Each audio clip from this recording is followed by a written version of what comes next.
আসসালামু আলাইকুম। অবিরাম বাংলা সংবাদে সবাইকে স্বাগত জানাচ্ছি। আমি শামীমা আক্তার। শুরুতে বিআরবি কেবল সংবাদ শিরোনাম। খুলনা বিভাগের সফরে দ্বিতীয় দিনে কিছুক্ষণের মধ্যে যশোরের নির্বাচনী সভায় ভাষণ দেবেন জামায়াতের আমির। সকাল থেকেই সমাবেশস্থলে মানুষের ঢল।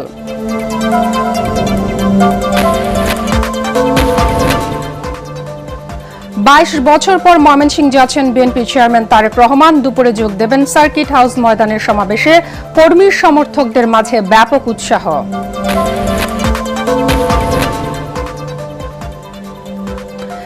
একটি দল ভোট কেন্দ্র দখলের পরিকল্পনা করছে নাহিদ ইসলামের অভিযোগ। এখনো অনেক দলের নেতা ফ্যাসিস্ট আচরণ করছে আসিফ মাহমুদ। এবং হবিগঞ্জ এক আসনে জমে উঠেছে ভোটের লড়াই। বিএনপি প্রার্থী রেজা কিবরিয়া এবং বহিষ্কৃত নেতা শেখ সুজাতের মধ্যে দ্বিমুখী লড়াইয়ের সম্ভাবনা।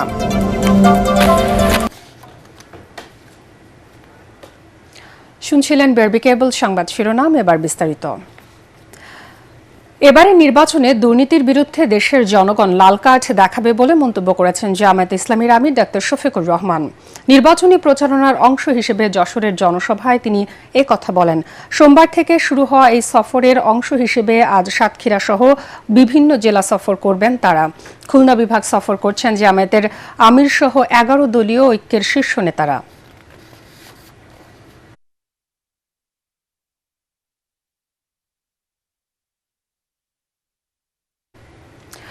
দর্শক, আমরা এখন সরাসরি চলে যাচ্ছি জামায়াতে আমিরের ভাষণে।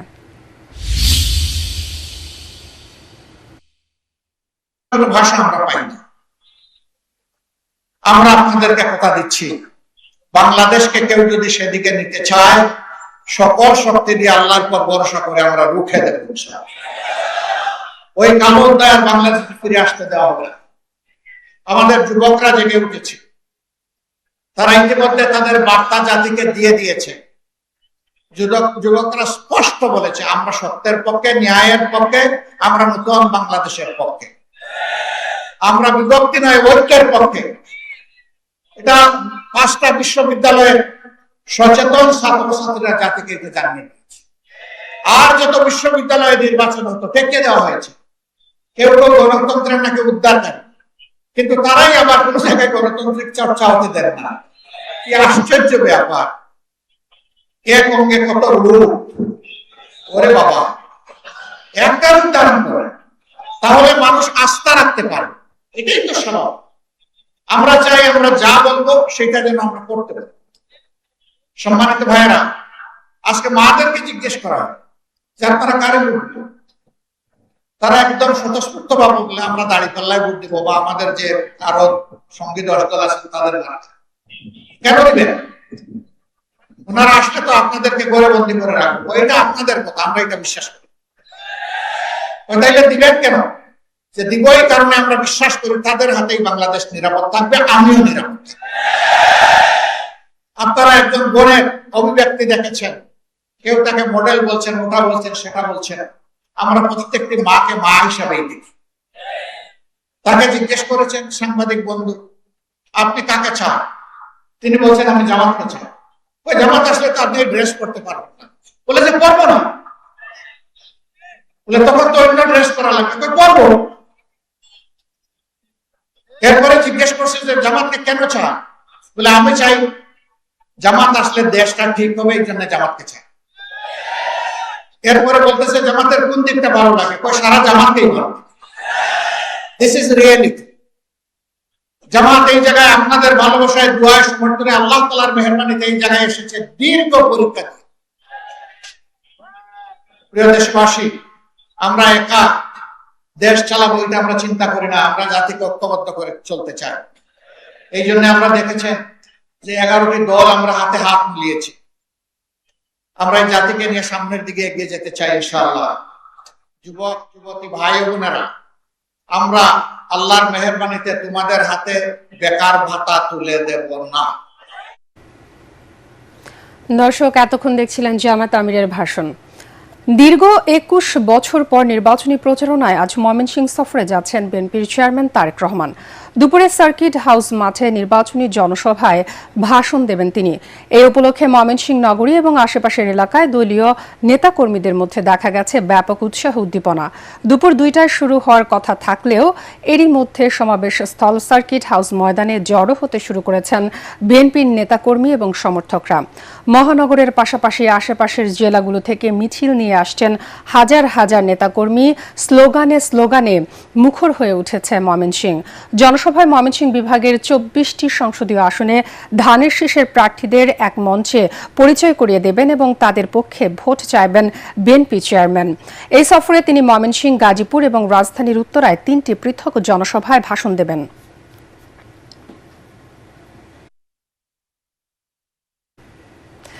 দর্শক, এই মুহূর্তে ময়মনসিংহের সার্কিট হাউস ময়দানে আছেন আমাদের সহকর্মী বিশেষ প্রতিনিধি কামরুজ্জামান রাজীব। আমরা সরাসরি চলে যাচ্ছি তার কাছে। রাজীব, কর্মী সমর্থকদের মাঝে কেমন উৎসাহ উদ্দীপনা দেখতে পাচ্ছেন?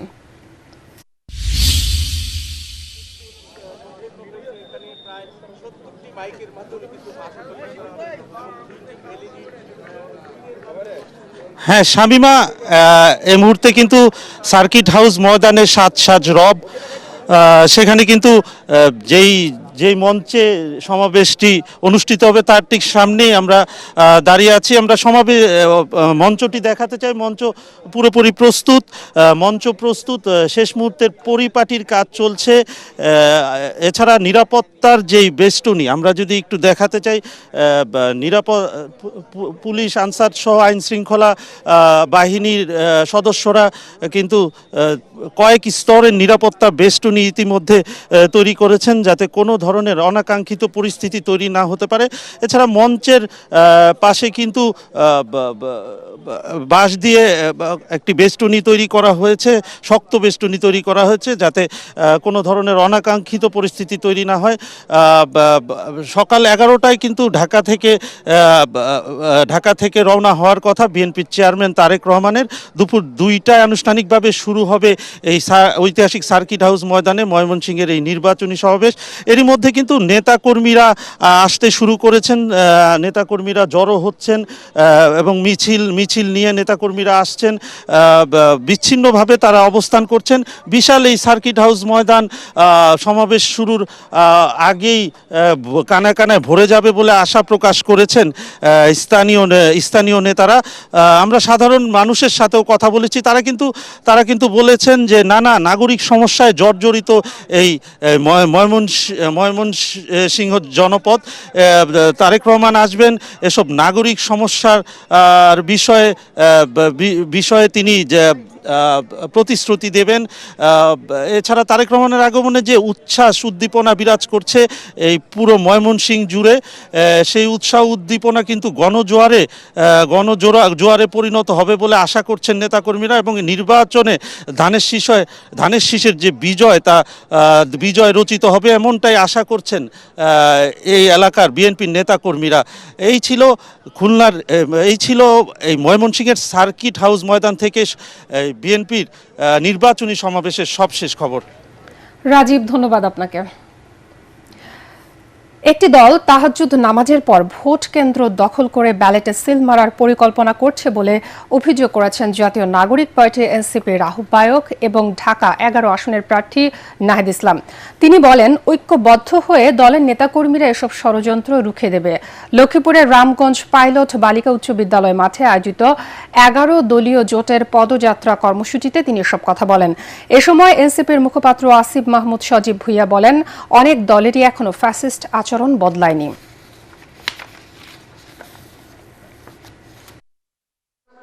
আমরা কোনো দোষারোপের রাজনীতি করতে চাই না, কোনো সমালোচনার রাজনীতি করতে চাই না। আমরা সত্য কথাটা জনগণকে ভুলিয়ে দিচ্ছি। কেবল বলা হচ্ছে তাহাজ্জুদের পরেই ভোট কেন্দ্রে উপস্থিত থাকতে, তাহাজ্জুদের পরেই তারা সিল মারার পরিকল্পনা করতেছে, ভোট কেন্দ্র দখলের পায়তারা করতেছে। ইনশাআল্লাহ ঐক্যবদ্ধ বাংলাদেশের নেতাকর্মীরা সকল ষড়যন্ত্র রুখে দিবে। 12ই ফেব্রুয়ারি আমরা অপেক্ষা করব, আমরা ভোট কেন্দ্র পাহারা দিব। আমাদের বোনেরা, আমাদের মায়েরা আমাদের সাধারণ মানুষ যাতে নির্বিঘ্নে নির্ভয়ে উৎসব মুখর পরিবেশে ভোট প্রদান করতে পারে। এখন দেখবেন সালাম স্টিল ভোটের গাড়ি। নির্বাচনকে সামনে রেখে হবিগঞ্জ এক আসনে নির্বাচনী মাঠ দিন দিন উত্তপ্ত হয়ে উঠছে। শরিকদের ছেড়ে দিয়ে জামায়াত ইসলামের প্রার্থী সরে দাঁড়ানোর পর এই আসনে ভোটের সমীকরণে এসেছে নতুন মোড়। জেলা বিএনপির বহিষ্কৃত নেতা শেখ সুজা মিয়া এবং বিএনপির প্রার্থী রেজা কিবরিয়ার মধ্যে দ্বিমুখী লড়াইয়ের সম্ভাবনায় এখন সবচেয়ে বেশি। হবিগঞ্জ প্রতিনিধি আব্দুল হালিমের পাঠানো রিপোর্ট জানাচ্ছেন আসিফুর রহমান সাগর। হবিগঞ্জ এক আসনে জমে উঠেছে ভোটের লড়াই। এই আসনে প্রতিদ্বন্দ্বিতা করছেন 5 জন প্রার্থী। তারা হলেন বিএনপির প্রার্থী ডক্টর রেজা কিবরিয়া, স্বতন্ত্র প্রার্থী ও বিএনপির বহিষ্কৃত নেতা শেখ সুজাত মিয়া, 11 দলীয় জোটের বাংলাদেশ খেলাফত মজলিসের মাওলানা সিরাজুল ইসলাম, জাসদের কাজী তোফায়েল আহমেদ এবং ইসলামিক ফ্রন্ট বাংলাদেশের মোহাম্মদ বদরুর রেজা। শরিক দলকে ছেড়ে দিয়ে জামায়াত ইসলামের প্রার্থী সরে দাঁড়ানোর পর এই আসনের ভোটের সমীকরণে এসেছে বড় পরিবর্তন। অন্যদিকে বিএনপির রেজা কিবরিয়া ও স্বতন্ত্র প্রার্থী শেখ সুজাত মিয়ার প্রচারণায় উত্তপ্ত হয়ে উঠেছে এলাকার পরিবেশ। আমি কাজগুলি করে আমি প্রমাণ করব এবং অনেককে ভোট দেওয়া হয়েছে, আমাকেও একটা সুযোগ দেন। আমি অর্থনীতি কি করে উন্নয়ন করা যায় এই জিনিসটা আমার কিছুটা অভিজ্ঞতা আছে। আমি যদি স্বতন্ত্রতাকে না দাঁড়াই তারা অবরোধ করে রাখবে আমাকে, এর জন্য আমি তাদের মতামতই আমি দাঁড়িয়েছি স্বতন্ত্র প্রার্থী। জনগণের কাছে আমি একজন বক্তা মানুষ। আমি 35 বছর যাবৎ আমি বাস্তবশীল করি, জনগণ আমাকে মহব্বত করে। দলীয় সিদ্ধান্তের বাইরে গিয়ে শেখ সুজাত মিয়ার প্রার্থী হয় বিএনপির ভোট ভাগ হওয়ার আশঙ্কা করছেন অনেকেই। সাধারণ ভোটারদের মধ্যেও কাকে ভোট দেবেন তা নিয়ে দ্বিধা ও কৌতূহল স্পষ্ট। আশা করি সরকারের যে কোনো সরকারে আসুক, তারা যেন আমাদের জনকল্যাণমূলক সরকার হয়। আমাদের রাস্তাঘাটের উন্নয়ন হোক, মানুষ সুন্দরভাবে চলাফেরা করুক, ইমার্জেন্সি রোগীর জন্য আরো বেশি হয়, এগুলো উন্নতর জন্য আর কি আমরা চাচ্ছি আর কি। সন্ত্রাসমুক্ত দেশ গড়ুক, এলাকার উন্নয়ন। আমরা রাস্তাঘাটের খুবই খারাপ অবস্থা। বিএনপির অভ্যন্তরীণ প্রতিদ্বন্দ্বিতার প্রভাব ভোটের বাক্সে কতটা প্রভাব ফেলে সে নিয়েই এলাকায় চলছে তুমুল আলোচনা। Bureau report, ATN Bangla. সালাম স্টিল ভোটের গাড়ি নিয়ে ঢাকা 8 আসনের কেন্দ্রীয় শহীদ মিনার এলাকায় রয়েছেন সহকর্মী ইয়াসিন রানা। সেখান থেকে ভোটের খবর জানাচ্ছেন তিনি। আমরা আছি ঢাকা 8 আসনের শহীদ মিনার এলাকাতে। ঢাকা 8 আসনটি মূলত রমনা, মতিঝিল, শাহজাহানপুর, শাহবাগ থানা নিয়ে গঠিত। এই আসনে বিএনপির প্রার্থী রয়েছেন দলের স্থায়ী কমিটির সদস্য মির্জা আব্বাস এবং এনসিপির প্রার্থী নাসিরউদ্দিন পাটোয়ারি। এখানে ইসলামী আন্দোলন বাংলাদেশ এবং গণ অধিকার পরিষদের ট্রাক প্রতীক নিয়ে একজন নির্বাচন করছেন। আমরা সকাল থেকে আসনে আছি, বিভিন্ন এলাকাতে ঘুরেছি। এখন পর্যন্ত কোনো প্রার্থী নির্বাচনী প্রচারণা আমরা আসলে দেখতে পাইনি। তবে প্রার্থীদের সময়সূচি অনুযায়ী সকাল 11টার পর থেকে বিভিন্ন এলাকায় তারা গণসংযোগ করবেন। দুপুরের পর থেকে 2-1টি উঠান বৈঠকের সময়সূচি আমরা দেখতে পেয়েছি। সব মিলিয়ে এখানের প্রার্থীর প্রচারণা এখন পর্যন্ত সকালে শুরু হয়নি। তবে আমরা এখানের ভোটারদের সাথে কথা বলেছি। ভোটাররা বলছেন এখানে এই আসনে যে বিভিন্ন সমস্যা রয়েছে, মূলত এখানে চাঁদাবাজি সহ ফুটপাতের যে সমস্যাগুলো রয়েছে, এই সমস্যাগুলোর সমাধান চান ভোটাররা। ঢাকা 8 আসন থেকে এই ছিল ভোটের সার্বিক তথ্য। আবারও সালাম স্টিল ভোটের গাড়ির খবর। একদিকে বন্ধ রাষ্ট্রায়ত্ত পাটকল, অন্যদিকে দীর্ঘদিনের জলাবদ্ধতা যা দুর্ভোগের কারণ খুলনা 5 আসনের বাসিন্দাদের। ফলে একদিকে বেড়েছে বেকারত্ব, অন্যদিকে রয়েছে মাদক ও সন্ত্রাস। এই আসনের ভোটাররা বলছেন শুধু প্রতিশ্রুতি না, চান বাস্তবায়ন। আর প্রার্থীরা বলছেন নির্বাচিত হলে খুলনা 5 আসনের উন্নয়নে নেওয়া হবে টেকসই ও স্থায়ী পরিকল্পনা। খুলনা 5 আসন নিয়ে দেখুন তরিক ইসলামের রিপোর্ট। দেশের দক্ষিণ পশ্চিমে জেলা খুলনার ফুলতলা ও ডুমুরিয়া উপজেলা নিয়ে গঠিত খুলনা 5 আসন। বিভাগীয় শহর হলেও উন্নয়ন বঞ্চিত প্রায় 4 লাখ ভোটারের এ জনপদের মানুষ। শিল্পাঞ্চল হলেও বন্ধ রয়েছে রাষ্ট্রায়ত্ত জুট মিল, অন্যদিকে জলাবদ্ধতায় ব্যাহত হচ্ছে কৃষিকাজ। এই আসনের ভোটাররা বলছেন সরকার আসে সরকার যায়, পরিবর্তন হয় না তাদের ভাগ্যর, যা এই এলাকার বাসিন্দাদের দুর্ভোগের বড় কারণ। খুলনা এসে শিল্পনগরী আর শিল্পনগরী নাই, বেকারত্ব ছেয়ে গেছে, যুব সমাজ বেকার, নৈতিক অবক্ষয় হচ্ছে। ডুমুরিয়া প্রায় 123-24টা খাল রয়েছে। এই খালগুলো হচ্ছে সব প্রভাবশালীদের দখলে আছে। জায়গায় আমাকে মাদকের সংখ্যা বাড়াইছে, ছেলেরা নষ্ট হয়ে যাচ্ছে নেশার পান করে। এদিকে নির্বাচন ঘিরে এই আসনে জনসমাবেশ ও উঠান বৈঠকে ব্যস্ত সময় পার করছেন বিএনপি মনোনীত প্রার্থী ও সাবেক সাংসদ আলী আসগর লবি। জানান খুলনা 5 আসনের উন্নয়নে তার পরিকল্পনার কথা।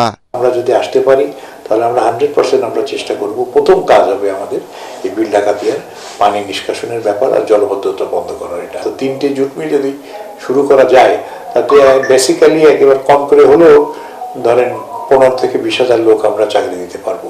অন্যদিকে এই আসনের প্রার্থী জামায়াতে ইসলামী বাংলাদেশের সেক্রেটারি জেনারেল ও সাবেক সাংসদ মিয়া গুলাম পরোয়ার জানান, নির্বাচিত হলে কর্মসংস্থান সৃষ্টি ও ব্যবসা বান্ধব পরিবেশ নিশ্চিত করা হবে। যারা দেশ শাসন করেছে এই 54 বছরের স্বাধীনতার পরে তারা সবাই ব্যর্থ হয়েছে। প্রত্যেকের বিরুদ্ধে দুর্নীতির অভিযোগ আছে, চুরির অভিযোগ আছে, চাঁদাবাজির অভিযোগ আছে, দলীয়করণের অভিযোগ আছে, ভিন্ন মতের উপরে দমন পীড়নের অভিযোগ আছে, জুডিশিয়ারির উপরে হস্তক্ষেপের অভিযোগ আছে, সোশ্যাল জাস্টিস করতে পারেনি, সব অভিযোগ আছে। ফলে রাষ্ট্র যারা চালায়নি, আমরা জামাত ইসলামী সহ 10 দল আমরা ঐক্যবদ্ধ হয়েছি। আমরা একটা সুশাসন, একটা মানবিক বাংলাদেশ, একটা corruption free economy, corruption free একটা স্টেট আমরা কায়েম করতে চাই। শুধু প্রতিশ্রুতি না, এলাকার উন্নয়নে প্রার্থীদের প্রতি দাবি এলাকাবাসীর।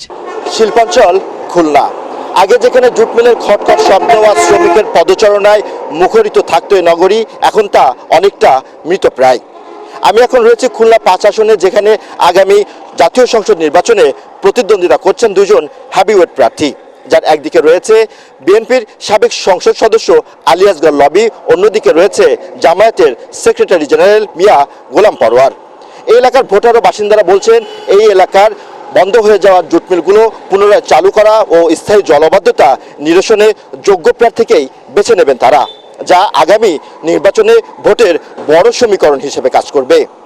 তরিক ইসলাম, এটিএন বাংলা, খুলনা। সালাম স্টিল ভোটের গাড়ি নিয়ে নারায়ণগঞ্জে নির্বাচনী প্রচারণার হালচাল জানাচ্ছেন প্রতিনিধি আব্দুল সালাম। সালাম স্টিল ভোটের গাড়ি নিয়ে আজকে আমরা নারায়ণগঞ্জ সদরের চারসারায় অবস্থান করছি। নারায়ণগঞ্জে এবারে নির্বাচনে মোট 20 লাখ ভোটার তারা ভোট প্রয়োগ করবেন এবং এই 20 লাখ ভোটার তারা কিন্তু 12 তারিখে ভোট প্রয়োগের জন্য তারা কিন্তু উদ্গ্রীব হয়ে গেছেন। এর মধ্যে কিন্তু নতুন ভোটারের সংখ্যা বেশি। তাদের সাথে আমরা কথা বলে যেটা জেনেছি, তারা কিন্তু স্থানীয় সমস্যাকেই এবারে নির্বাচনে প্রাধান্য দিচ্ছেন, বিশেষ করে যানজট, তারপর ফুটপাত দখল এবং মানুষের যে নিত্য প্রয়োজনীয় দ্রব্য সামগ্রীর যে ঊর্ধ্বগতি, এগুলোকেই কিন্তু এবারে নির্বাচনে তারা প্রাধান্য দিচ্ছেন। এবং তারা কিন্তু নতুন ভোটার যারা, তারা কিন্তু দলীয় যে ইশতেহার, সেই ইশতেহারকে প্রাধান্য দিয়েই কিন্তু এবারে ভোট প্রয়োগ করবেন বলে তারা আমাদেরকে জানিয়েছেন। তো নারায়ণগঞ্জে মূলত নির্বাচনী প্রচার প্রচারণা আজকে সকাল থেকে শুরু হয়েছে। প্রত্যেক দলের সমর্থিত প্রার্থীরাই কিন্তু ভোটারদের দ্বারে দ্বারে যাচ্ছেন এবং তারা কিন্তু তাদের ভোট প্রত্যাশা করছেন। এই ছিল নারায়ণগঞ্জের ভোটের গাড়িতে, সালাম স্টিল ভোটের গাড়িতে আমার সর্বশেষ পরিস্থিতি। সন্ধানী লাইফ ইন্স্যুরেন্স আন্তর্জাতিক সংবাদ।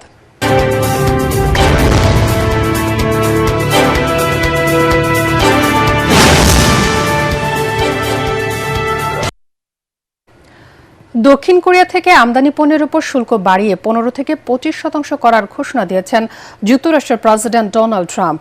সামাজিক যোগাযোগ মাধ্যম ট্রুথ সোশ্যালে দেয়া এক পোস্টে তিনি অভিযোগ করেন, ওয়াশিংটনের সঙ্গে করা বাণিজ্য চুক্তিটি দ্রুত অনুমোদন দিতে ব্যর্থ হয়েছে দক্ষিণ কোরিয়ার সংসদ।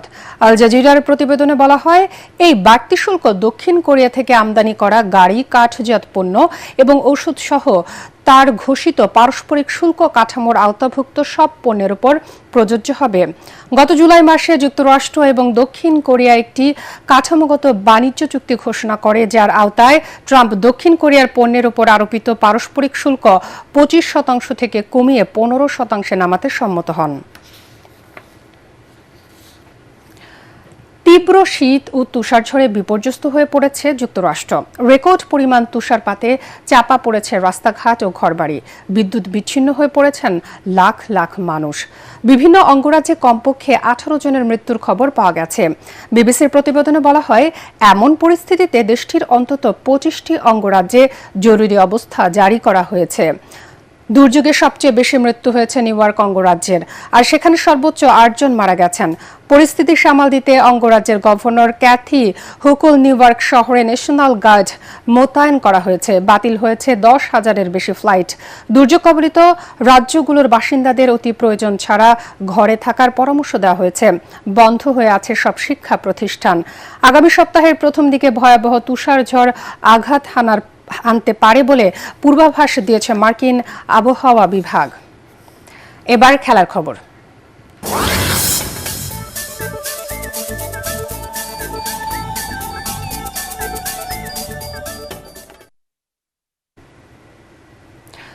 আসন্ন টি-20 বিশ্বকাপে অংশ নেওয়ার ব্যাপারে আগামী শুক্রবার অথবা সোমবার চূড়ান্ত সিদ্ধান্ত জানাবে পাকিস্তান। অর্থাৎ 1 ফেব্রুয়ারির মধ্যেই জানা যাবে পাকিস্তান বিশ্বকাপ খেলবে নাকি বাংলাদেশের পাশে দাঁড়িয়ে তারাও বিশ্বকাপ বয়কট করবে। বিশ্বকাপ শুরু হওয়ার কথা আগামী 7 ফেব্রুয়ারি। পাকিস্তানের প্রধানমন্ত্রী শাহবাজ শরীফের সাথে মিটিং শেষে এক্স হ্যান্ডেলে পিসিবি সভাপতি মহসিন নাকভি জানান, সব দিক বিবেচনা করে বিশ্বকাপ খেলার ব্যাপারে সিদ্ধান্ত নেবে পাকিস্তান। শেষ করার আগে বিআরবি কেবল সংবাদ শিরোনাম আরও একবার। এবারে নির্বাচনে দুর্নীতির বিরুদ্ধে লাল কাজ দেখাবে জনগণ। যশোরের জনসভায় জামায়াতের আমির শফিকুর রহমান।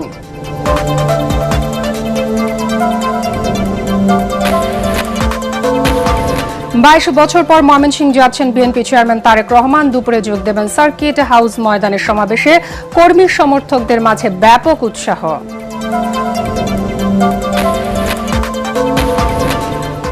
একটি দল ভোট কেন্দ্র দখলের পরিকল্পনা করছে নাহিদ ইসলামের অভিযোগ। এখনো অনেক দলের নেতা ফ্যাসিস্ট আচরণ করছে আসিফ মাহমুদ।